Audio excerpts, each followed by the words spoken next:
자, 다음은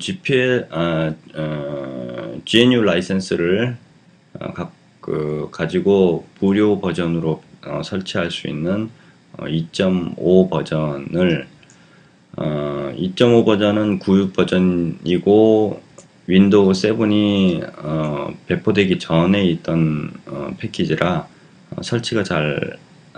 설치는 되지만 작동이 잘 안되는 그런 문제점을 갖고 있습니다. 근데 이런 경우는 어떻게 하는지, 어떻게 설치하는지를 자세히 설명을 하고 있습니다. 그래서 윈도우 7에 cvnt 2.5 버전 설치하기라는 주제를 보겠습니다. 일단은 다운을 받으셔야 되는데 그 다운을 아까 그 cvnt 배포 사이트에서 받을 수도 있을 거고요. 아니면 9 버전이기 때문에 받기가 조금 어려운 면도 있을 겁니다. 그 인터넷을 돌아다니시면은 이 버전 자체가 꽤 오래된 버전이라 다른 데서도 충분히 구할 수 있을 겁니다. 그래서 패키지를 다운받아서 준비한 다음에 실행을 하면 이제 보안 경고에 대해서 안내문이 나오죠. 윈도우 7이기 때문에. 그래서 실행 버튼을 클릭을 하시고, 그리고 설치할 때 참고로 윈도우 7 같은 경우는 관리자 계정으로 어드미니스트레이터로 로그인 해 있으면은 뭐 큰 문제가 없을 거고요. 실행할 때 뭐 관리자 번호 어드미니스트레이터로 설치본을 실행하시는 게 필요하다는 거는 이제 많은 분들도 잘 알고 계실 겁니다. 그래서 설치 위자드가 나오면 이제 넥스트 버튼 클릭을 하시고 라이센스에 대해서 설명이 나오죠. 이 라이센스 어떤 경우에 무료로 쓸 수 있는지에 대해서 좀 살펴보시고 I accept를 체크한 다음에 넥스트 버튼을 클릭해서 설치를 진행하고요. 전체 패키지를 다 설치하는 걸로 진행을 하시면 되겠습니다. 그리고 설치를 인스톨 버튼을 클릭을 해서 이제 설치를 쭉 진행하겠죠. 설치본 파일들을 카피를 할 거고, 설치 과정이 끝나면 이제 finishi라고 이렇게 나타납니다. 자, 그 cvsnt 9 버전 같은 경우, 2.5 버전 같은 경우는 윈도우 7에서 단점이 컨트롤 판넬이 제대로 실행이 안 된다는 겁니다. 그래서 이것도 이제 개발자가 좀 알아야 될 상황이라 본사에서 좀 상세히 설명하고 있는데, cvsnt가 설치가 완료되면 이제 이런 메뉴들이 나올 거고요. 그 중에서 아까 같이 그 평가판 설정하는 과정처럼 이런 컨트롤 판넬을 호출할 수 있는 메뉴가 있습니다. 이 메뉴를 클릭하면 뭐 XP에서는 당연히 잘 실행될 거고요. 근데 윈도우 7 같은 경우는 호환성 문제 때문에 실행이 안 됩니다. 그래서 왜 실행이 안 되는지나 뭐 그 원인들을 분석하는 과정을 좀 설명을 하고 있는데요. 일단은 서비스를 설치했기 때문에 서비스가 백그라운드에서 잘 돌고 있는지 확인할 필요가 있습니다. 그래서 제어판의 관리 도구에 서비스를 실행을 해서 보는 방법도 있고, 여기서는 이제 작업 관리자를 열었죠. 작업 관리자를 통해서도 볼 수가 있습니다. 작업 관리자를 열어보시면 CVS 서비스는 CVS 락과 CVS NT라는 두 개의 파일로 백그라운드 서비스가 진행됩니다. 그리고 설명을 보면 이게 CVS NT 서버 서비스구나 라는 걸 금방 알겠죠. 이렇게 실행되고 있으면은 구동은 된다라는 거를 캐치할 수가 있죠. 개발자가, 설치하는 사람이. 자, 관리 도구에서, 제어판 관리 도구에서 이벤트 뷰어를 보시면 이 서버에 설치되어 있는 응용 프로그램에 뭐가 문제가 있는지 힌트를 얻을 수가 있습니다. 그래서 이벤트 뷰어를 실행을 해보시고, cvsnt 같은 경우는 응용 프로그램이니까 응용 프로그램 탭에서 클릭을 해서 오류 시점에 대해서 안내문을 살펴보시면, 좀 더 확대해서 보여드릴게요. C 드라이브 어디에 있는 뭐 cvsnt에 있는 폴더에 있는 cvsnt.cpl, cpl 파일이 보통 그 판넬이 나타나는 프로그램이죠.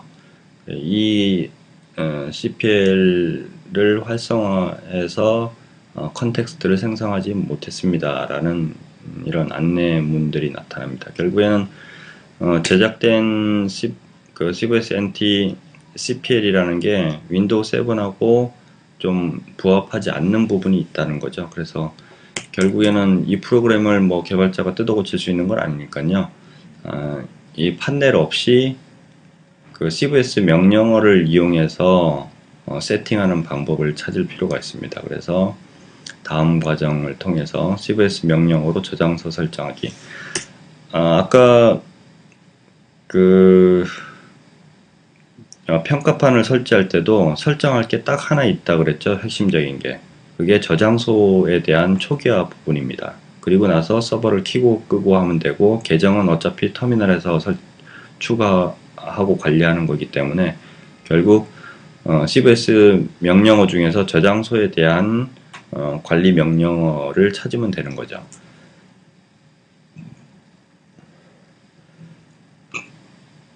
자, 밑에서는 그림을 보는 게 더 빠르겠네요.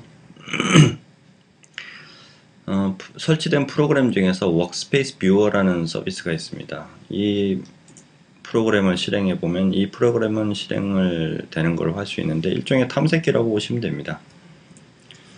뭐 굳이 이 탐색기가 없어도 뭐 윈도우 탐색기 가지고 볼 수도 있긴 한데, 현재 상태를 보니까 컴퓨터 이름이 있고 요 로컬 서버에 대해서 딱히 하위에 잡힌 디렉토리가 없을 겁니다. 그래서 아직 그 리파지토리가 설정이 안 됐구나는 거를 알 수 있고, 그 다음에 CVS라는 거를 만든 원초적인 API 매뉴얼을 좀 찾아보실 필요가 있습니다. 그래서 그 매뉴얼은 www.cvnt.org 사이트를 통해서 보실 수 있는데, 그 중에서 www.cvsnt.org/매뉴얼이라고 입력을 해보시면, 물론 그 시기에 따라서 이 사이트가 주소가 바뀔 수도 있고 안 보일 수도 있습니다. 근데 개발 당시에, 집필 당시에는 이런 페이지가 제공됐었고요.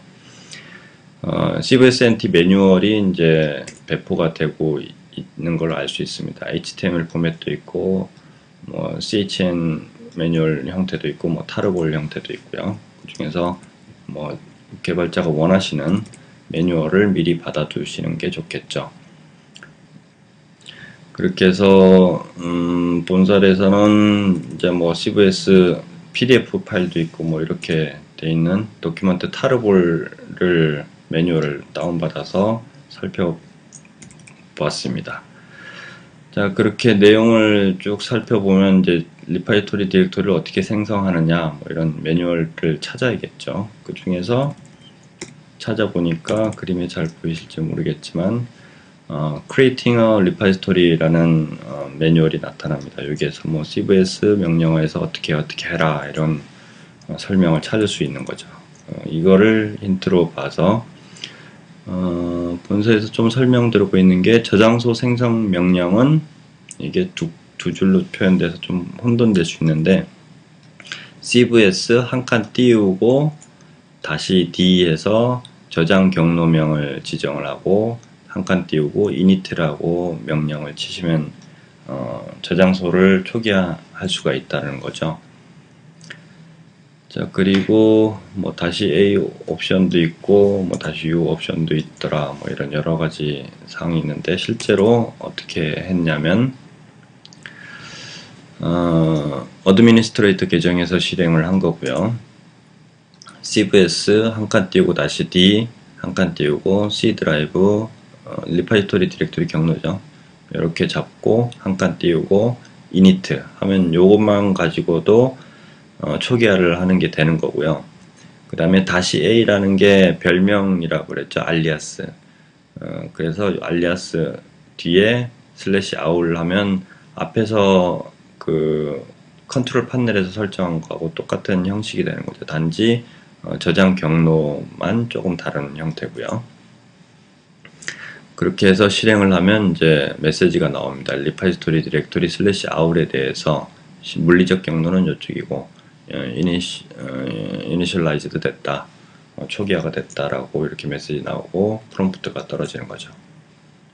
자, 그러고 나서 워크스페이스 뷰어 창을 해서 새로 고침해서 보시면 이렇게 폴더가 생기는구나 라는 걸 알 수 있습니다.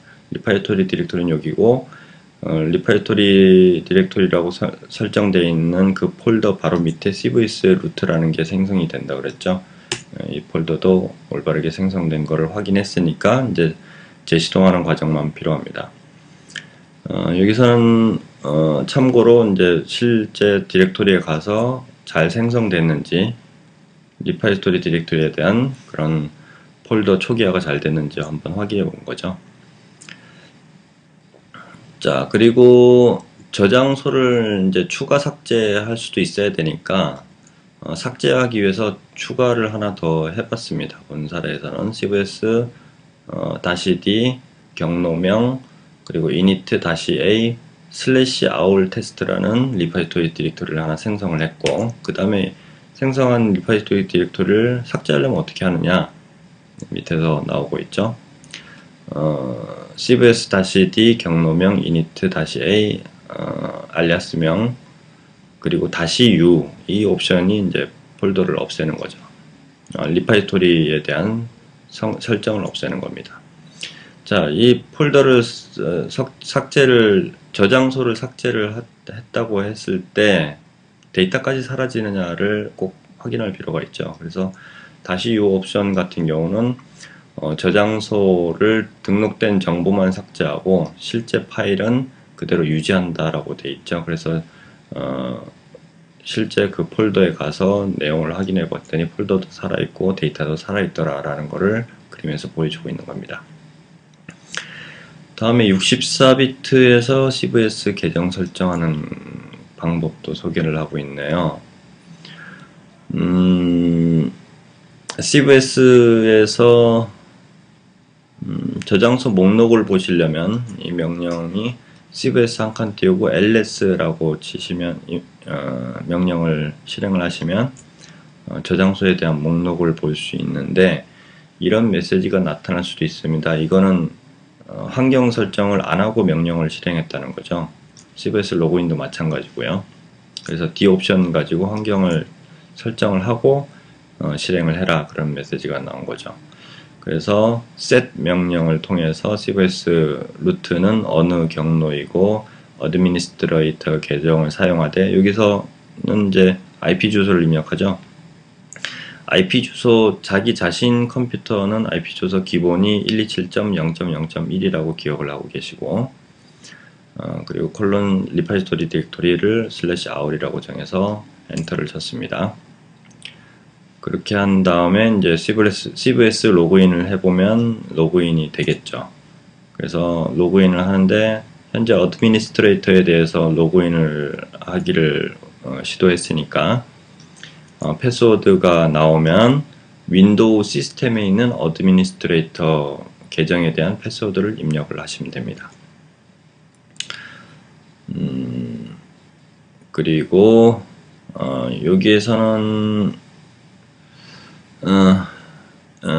이클립스에서도 이제 연결이 되는지를 확인하는 과정이네요.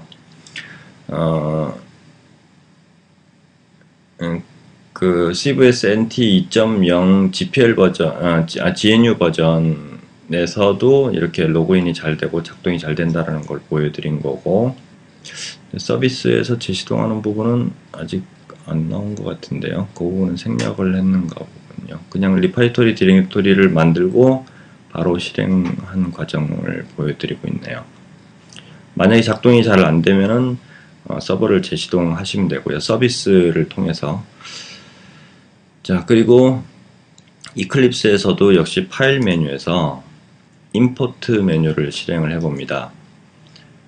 그렇게 하면 임포트라는 창이 나타나고, 그 중에서 CVS 항목에서 Project from CVS를 선택을 한 다음에 Next 버튼을 클릭을 하면 CVS 서버하고 연결할 수 있는 창이 나오는데, 처음에는 CVS 서버에 대한 정보가 하나도 없으니까 Create New Repository Location 이라는 항목을 선택을 해서 Next 버튼을 클릭을 하시고,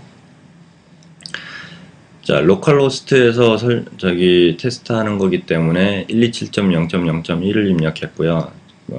개발자 컴퓨터하고 서로 컴퓨터가 다르면 IP 번호가 다를 테니까 그 IP 번호를 확인하신 다음에 입력을 하시면 되겠습니다. 여기서는 이제 CVSNT 서버 자체에 이클립스도 깔아놓은 상태에서 테스트한 과정을 보여드린 겁니다.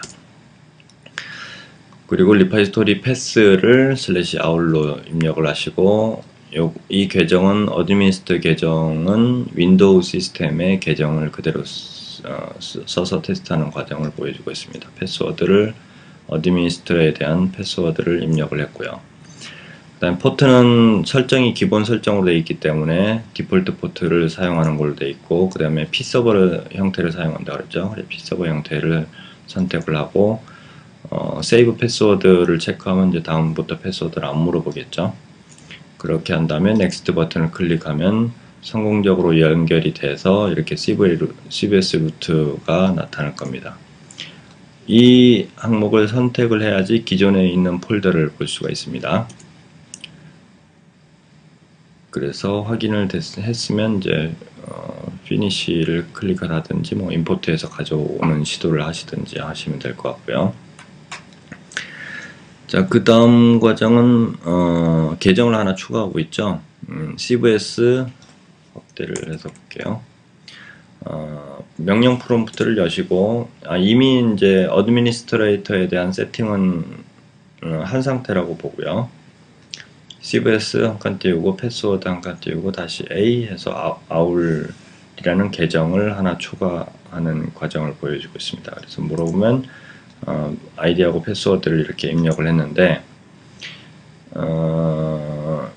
이것도 원래는 현재 계정 생성할 때는 뭐 오류가 없었고요. 없는 데는 좀 이유가 있습니다. 이게 아울이라는 계정이 시스템 계정으로 아마 이미 추가되어 있을 겁니다. 그리고 이제 로그인 테스트하기 위해서 set에서 CVS 루트에 대한 설정을 하고 /aul 계정으로 로그인을 하겠다 해서 설정을 하고, 그 다음에 CVS 로그인해서 aul이라는 계정으로 이 폴더에 접근을 시도를 하면 패스워드를 물어보고요. 자, 이 상태에서는 이제 fatal error라고 해서 오류가 발생을 했죠. 이거는 뭐냐면 오류 구문을 보니까 switch to user failed due to configuration error, 환경 설정에 오류가 있다. contact your administrator, 오류가 있어서 로그인을 못한다라는 메시지가 나타났습니다. 자, 이럴 경우에는 윈도우 계정을 통해서 윈도우 계정에다가 추가할 필요가 있다는 걸 설명을 하고 있네요. 그럼 위에서는 이제 아직 아울이란 계정이 윈도우 시스템 계정으로는 등록이 안 돼 있고 CVS 계정으로만 등록돼 있을 당시에 테스트하면 이렇게 오류가 난다는 걸 보여드린 거고, 그래서 제어판을 통해서 이렇게 어드미니스트레이터 권한을 갖고 있는 아울 계정을 만들어서 쓸 수도 있다라는 것을 보여주고 있는 거죠. 그래서 뭐 관리적인 측면에서는 그냥 윈도우 계정을 만들어서 사용하는 게 가장 관리가 편리하실 겁니다. 그 CVS에다가 따로 뭐 add user 해가지고 이렇게 계정을 추가 안 하셔도 되고요. 근데 그 뭐 서버 환경에 따라서 매번 이렇게 계정을 추가할 수 있는 게 아닐 수도 있습니다. 그럴 때는 그 평가판에서 설명한 그 어드미니스트레이터 권한을 주는 그런 방식을 사용하시면 되겠습니다. 자, 그리고 다음 과정을 보면 일단은 어드미니스트레이터로 다시 환경 설정을 잡고 로그인을 해서 어드미니스트레이터를 로그인을 했고요.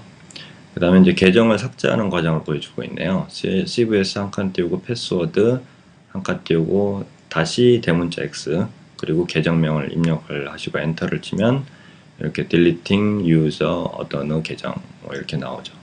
그래서 계정을 삭제할 때는 다시 대문자 X를 사용한다 라고 알고 계시면 되겠고요.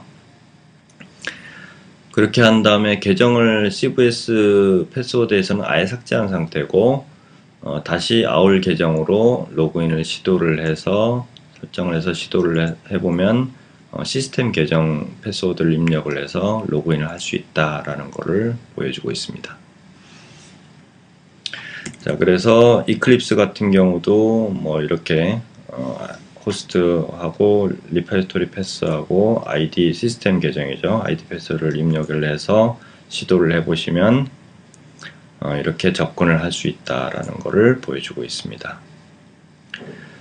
자, 그리고 노트패드에서 이 CVS 폴더에 있는 패스워드 파일을 열 때 명령 프롬프트 가지고도 열 수가 있다는 것도 보이고 있죠. 노트패드 한 칸 띄우고 경로명에서 패스워드 경로명까지 입력을 하시면 노트패드가 열리는데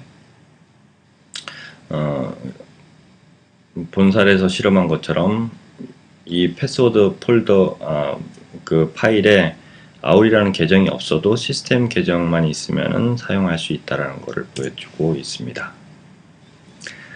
자, 다음은 실무 부분인데요. CVS를 통해서 이클립스 그 개발 툴에 대한 형상 관리를 어떻게 하는지 사례를 보여드리고 있습니다.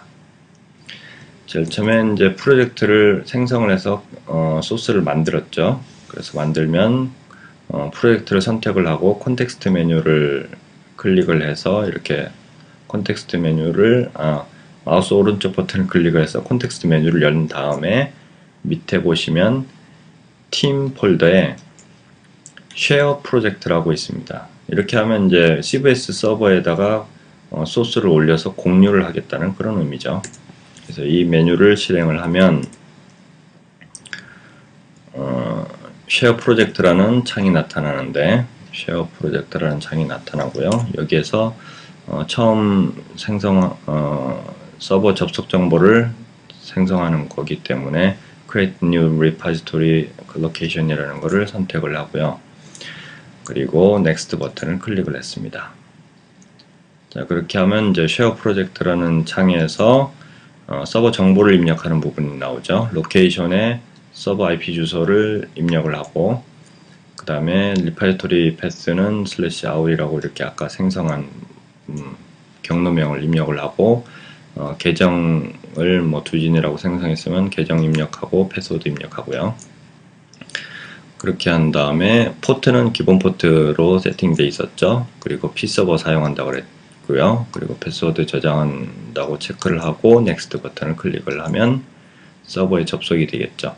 이때 이 현재 사례를 보여준 거는 매킨토시 서비스 서버에서 사용하는 걸 보여드렸는데 맥 개발 컴퓨터 같은 경우는 이렇게 키체인이라는 게 나타납니다. 이건 뭘 의미하냐면 세이브 패스워드에 대한 부분인데 이 부분을 체크하면 맥OS 10 같은 경우는 키체인이라는 응용 프로그램에서 비밀번호, 모든 컴퓨터에서 사용하는 비밀번호를 응용 프로그램에 대한 비밀번호를 관리하는 기능이 있습니다. 그래서 이런 창이 나타나면 뭐 항상 허용을 클릭을 하든지 허용 이렇게 클릭을 하시면 됩니다. 자, 그렇게 하면은 이제 이거는 이제 신규로 등록할 때고요. 밑에는 이제 한번 접속을 했다 그럴 때는 접속 목록이 이렇게 나타납니다. Use existing repository location을 체크를 하시면 기존에 사용했던 접속 정보가 나타나면 그 접속 정보를 선택을 하시면 되고요. 그래서 Next를 버튼을 클릭을 하시라는 그런 안내문이고, 자, 그렇게 해서 이제 본인 개발 컴퓨터에서 CVS 서버로 소스를 먼저 올려야 되는 상황이죠. 최초로. 그럴 경우는 두 가지, 요 두 가지를 선택할 수 있는데 Use Project Name as Module Name이라는 거는 현재 프로젝트 네임을 서버에 올릴 때도 그 폴더명으로 그대로 올리겠다는 거고, Use Specified Module Name이라는 거는 여기서 그 프로젝트 이름 말고 별도로 다른 이름으로 올리겠다는 거죠. 이제 대체적으로 뭐 이 항목을 선택을 해서 서버에 올리시면 될 것 같고요. 그러니까 밑에 항목을 쓰는 경우는 서버에 이미 내가 만든 프로젝트명하고 똑같은 게 있다 라고 할 때 이렇게 바꿔서 올린 거라고 생각하시면 되겠습니다. 그렇게 한 다음에 넥스트 버튼을 클릭을 하시고, 그리고 넥스트 버튼, 넥스트 스텝에서 상태를 보시면 뭐 이런 창이 나오는데, 쉐어 프로젝트 리소스, 뭐 공유할 프로젝트 리소스에 대해서 미리 보기를 해주는 거죠. 그러니까 이런 거를 올릴 것이다. 그러면 뭐 피니시 버튼을 클릭을 하시고, 그러면 최초에 그 확장자가 특별한 거를 올릴 때는 이렇게 안내문이 또 나옵니다. commit files, 뭐 이런 확장자에 대해서는 뭐 컨텐트 타입을 뭐 이런 식으로 올리겠느냐, 물론 다 올려야 되니까 next라고 해서 통과를 합니다. 그리고 그 다음에 물어보는 게 commit files에서 메모를 할 수 있게, 코멘트를 메모를 할 수 있게 나타납니다. 이 중에서 본 사례에서는 뭐 최초 등록합니다, 뭐 이런 식으로 메모를 하고, 올릴 패키지도 다시 한 번 더 확인을 할 수가 있죠. 확인한 다음에 피니시 버튼을 클릭을 하면 서버에 쭉 올라가죠. 서버에 다 업로드가 됐는 데는 뭐 소스 양에 따라서 시간이 좀 걸릴 수도 있겠죠. 그렇게 다 되면 이제 이클립스 패키지 익스플로러에 보시면 이렇게 IP 주소가, 서버 CVS IP 주소가 이렇게 나타납니다. 그리고 수정사항이, 올릴 사항이 더 있으면 이렇게 꺽쇠 형태로 나타나고요. 그리고 옆에 소스에 대한 버전도 이렇게 표현이 되죠. 1.1 버전이다. 자, 그 다음에는 이제 CVS 서버에서 프로젝트를 새로 가져올 경우 어떻게 하느냐. 이럴 때는 메뉴에서 임포트 명령을 사용하면 되는데요. 여기서는 똑같이 패키지 익스플로러에서 마우스 오른쪽 버튼을 이용해서 컨텍스트 메뉴를 열었다는 거죠. 그래서 임포트 버튼을, 메뉴를 실행했습니다. 그러니까 임포트를 할 때는 뭐 딱히 프로젝트를 어떤 걸 선택할 필요는 없는 거죠. 단지 컨텍스트 메뉴만 여시면 되고요. 그래서 임포트 화면에서 CVS 항목에 있는 프로젝트 from CVS라는 항목을 선택한 다음에 Next 버튼을 클릭을 하시면 되고, 그리고 접속 목록을 아까 만들어 놨으니까 Use Existing Repository Location을 선택을 한 다음에 주소를 선택을 하시고 Next 버튼을 클릭을 하면 됩니다. 그러면 이제 서버를 탐색할 수 있는 상태가 되는데, 밑에 있는 Use on Existing Module이라는 항목을 선택을 해보시면 서버에서 다운받을 수 있는 이런 폴더들이 나타납니다. 그 중에서 아까 이게 올린 폴더죠. 원하는 걸 선택을 한 다음에 Next 버튼을 클릭을 하면 되고요. 그래서 본 사례에서는 이 항목을 선택을 했습니다. 그 다음에 피니시를 눌렀나요? 넥스트를 눌렀나요? 피니시 바로 눌렀네요. 피니시 버튼을 클릭을 하면 다운받을 수 있다는 걸 보여줄 수 있고, 자, 그리고 다운받을 때도 아까처럼 그 개발 서버, CVS 서버에 있는 app 사이트라는 폴더를 받을 텐데, 프로젝트를. 근데 현재 내 그 이클립스 개발자 프로젝트 내에 똑같은 이름으로 있을 수도 있습니다. 그럴 때는 이제 이 항목을 체크한 다음에 프로젝트명을 바꿔서 다운로드 받으시면 편리하게 개발을 할 수가 있습니다. 그렇게 한 다음에 피니시 버튼을 클릭을 하시면 이제 다운을 받겠죠. 자, 그리고 또 하나 물어보는 경우가 있네요. 저장 장소를 어디에 할 거냐? 기본 워크스페이스 로케이션을 그대로 사용할 거다 라고 선택을 하고, 이번엔 또 피니시를 눌렀나요? 넥스트를 눌렀겠죠? 넥스트를 또 눌러보면 셀렉트 태그에 대한 안내문들이 나오고요. 뭐 이건 참조해서 보시기만 하면 될 것 같고, 이제 더 이상 스텝이 없는가 보죠. 이제 피니시 버튼을 클릭을 하면 이제 다운로드 과정이 쭉 진행이 돼서 다 다운로드 되면 이렇게 app 사이트 1이라고 바꾼 프로젝트명으로 소스를 서버에서 쭉 받아올 수 있는 거죠. 위에 거는 아까 만들었던, 원래 개발자가 갖고 있었던 그런 소스였고요. 자, 이럴 경우 이제 프로젝트명을 바꿀 필요가 있는데, 프로젝트명을 바꾸려면 프로젝트 선택을 하시고 콘텍스트 메뉴 연 다음에 리팩터라는 메뉴를 선택하고 리네임이라는 메뉴를 선택을 하시면 됩니다. 그래서 이 창이 뜨면 이 사례에서는 app 사이트 언더바 old라고 이런 이름으로 바꿨고요. 그 다음에 update references라는 항목을 체크를 해서 프로젝트명이 바뀜으로 인해서 소스나 이런 환경들도 자동 적용이 되도록 처리를 했고요. 그래서 OK 버튼을 클릭을 해서 이렇게 이름을 바꿔줬죠.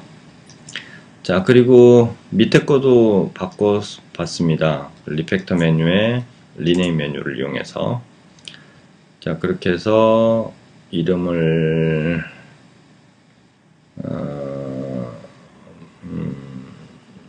이렇게 바꿨네요. app 사이트 1을 app 사이트라고 바꿨고, 아까 app 사이트라고 되어 있던 거는 old로 이렇게 이름을 바꿨다라는 것을 보여주고 있고요.